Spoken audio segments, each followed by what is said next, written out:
धृतराष्ट्र अपने महल के कक्ष में बैठे हुए थे। उनके चेहरे पर गहरी चिंता और अशांति का भाव था। विदुर, जो कि उनके भ्राता भी थे, सलाहकार भी थे, उनके पास आए। दोनों भाई एक दूसरे के सामने बैठे और एक लंबी चुप्पी के बाद धृतराष्ट्र ने कहा कि मुझे आजकल कुछ समझ नहीं आता। मेरे पुत्र के लिए मैं क्या कर सकता हूँ? मैं जानता हूँ कि युद्ध की पूरी बुनियाद बन चुकी है, बुरी बुनियाद बन चुकी है। मैं क्या करूँ? विदुर ने शांत स्वर में कहा कि राजन, ये युद्ध अब टाला नहीं जा सकता। आपने देखा कि आपके पुत्र का अहंकार बढ़ता जा रहा है, वो पांडवों से टकराव की ओर बढ़ रहे हैं। ये सब आपके खुद के निर्णयों का परिणाम है। अब समय है कि आप इस युद्ध को रोकने के लिए कोई कदम उठाएं, नहीं तो सब कुछ नष्ट हो जाएगा। धृतराष्ट्र ने अपना सिर झुका लिया, कहा, मैं जानता हूं विदुर, लेकिन मेरे बेटे की नजदीकी ने मुझे विवश कर दिया है। क्या मुझे उन्हें नकारना चाहिए? विदुर ने कहा कि समय की आवश्यकता को समझिए। यदि आप सचमुच अपने परिवार और राज्य का भला चाहते हैं तो मैं आपको धैर्य से काम लेने के लिए सलाह दूंगा। इस युद्ध से दूर रहकर आपको एक निष्पक्ष मार्गदर्शन देना होगा। रात्रि का समय था। कुंती अपने शयन कक्ष में लेटी हुई थी, लेकिन उनके मन में अशांति थी। वो सोच रही थी कि कैसे मेरे दोनों पुत्र अर्जुन और कर्ण एक दूसरे के आमने सामने होंगे। क्या मुझे देखना होगा कि मेरे दोनों बेटे एक दूसरे को मार डालें? कुंती की आंखों में आंसू थे और उनका मन कर्ण के बारे में दुखी था। उन्होंने मन ही मन निर्णय लिया, महल से बाहर जाने लगी। उन्होंने देखा कि कर्ण सूर्य की पूजा कर रहे थे। कर्ण की ओर बढ़ी, लेकिन कर्ण ने उन्हें दूर से देख लिया और वो स्वयं कुंती के पास आए। कर्ण ने प्रणाम किया और कहा, मां, आप क्या कहना चाहती हैं? कुंती ने कहा, मैं तुमसे कुछ मांगने आई हूँ कर्ण।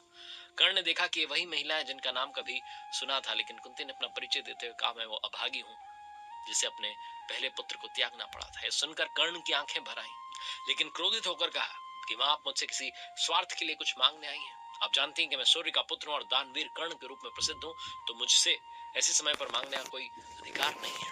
कुंती ने उनकी बातों को अनसुना करते हुए कहा कि तुम जो भी हो, मुझे एक दानवीर से प्रार्थना करनी है। मैं तुम्हारे सामने अपने दोनों पुत्रों के जीवन की रक्षा की विनती करती हूँ। मेरे बेटे अर्जुन और तुम दोनों का आमने सामने आना मुझे बर्दाश्त नहीं होगा। कर्ण के चेहरे पर क्रोध भी था, उदासी भी थी। कर्ण ने कहा, मां, मैं आपको वचन दे सकता हूँ कि यदि अर्जुन मारा जाए तो मैं जीवित रहूंगा, और यदि मैं मारा जाऊं तो जीवित रहेगा, लेकिन तुम्हारे अनुरोध को पूरा करना मेरे लिए संभव है, क्योंकि मैंने दुर्योधन और राधा के प्रति अपने कर्तव्यों का पालन किया है। श्री कृष्ण जो थे पांडवों के पास पहुंचे और उन्हें युद्ध की स्थिति के बारे में बताया। भगवान श्री कृष्ण ने कहा कि अब निर्णायक समय आ चुका है, युद्ध की राह पर हम बढ़ चुके हैं। अब आपको अपने निर्णय पर दृढ़ रहना होगा। द्रौपदी, जो हमेशा अपने आत्मसम्मान के लिए संघर्ष करती थी, उन्होंने भगवान श्री कृष्ण से कहा, श्री कृष्ण, क्या ये लोग हमें अपमानित करेंगे और हम कुछ नहीं करेंगे? क्या हम चुप रहेंगे? नहीं, अब हम युद्ध के लिए तैयार हैं।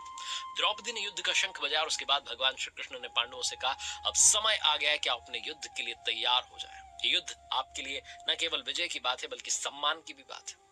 उधर गांधारी ने धृतराष्ट्र से कहा कि आप क्या कर रहे हो? क्या आप सच में युद्ध होने देंगे? क्या आप चाहते हैं कि आपके पुत्रों की हत्या हो? धृतराष्ट्र ने सिर झुका लिया और कहा, मैं क्या कर सकता हूँ गांधारी, मेरे बेटे मुझे नहीं सुन रहे हैं, युद्ध की राह चुन रहे हैं, मैं उन्हें रोक नहीं सकता।